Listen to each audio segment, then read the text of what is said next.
আজকের ভিডিওটি স্পেশালি ছেলেদের জন্য।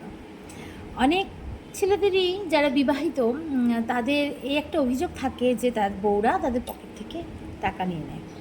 তো তাদের উদ্দেশ্যে একটা কথাই বলবো যে যখন ধরুন আপনার পকেটে টাকা কম আছে কিন্তু অথচ আপনার ভীষণ টাকার প্রয়োজন, কিন্তু আপনার ব্যাংকেও টাকা রয়েছে কিন্তু সেদিন ব্যাংক বন্ধ আছে, সেই সময়টি দাঁড়িয়ে কিন্তু একমাত্র আপনি আপনার স্ত্রীর কাছ থেকেই টাকা চাইলে পাবেন। কারণ আপনার স্ত্রী হচ্ছে এমন একটি ব্যাংক যেখানে বিনা ইন্টারেস্টে টাকা ধার পাওয়া যায়।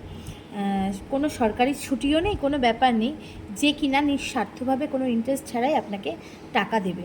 তো মেয়েদের কাছে টাকা দিলে কি হয় সেটি কিন্তু আপনি আপনার সময়ে কোনো সুবিধা অসুবিধায় আপনি আপনার কাজে লাগাতে পারবেন।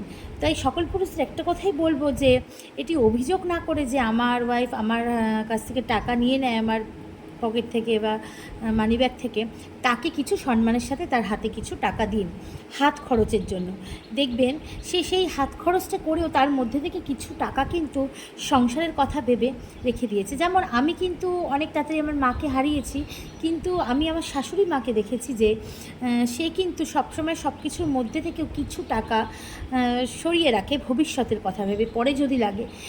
এমন একটা সময়ও তাকে দেখেছি যে টাকা যখন তার কাছে চাওয়া যায় সে কিন্তু বলে আমার কাছে নেই, কিন্তু যখন খুব বিপদ আসে তখন সে টাকাটা বের করে দেয়।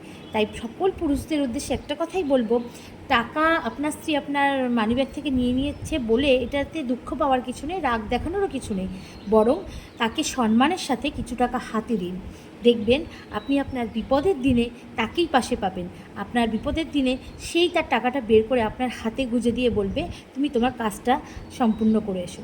তাই মেয়েদের উপর সবার আগে ভরসা করুন, তবেই দেখবেন আপনি সমস্ত দুঃখ কষ্ট লড়াই পার করে যেতে পারবেন।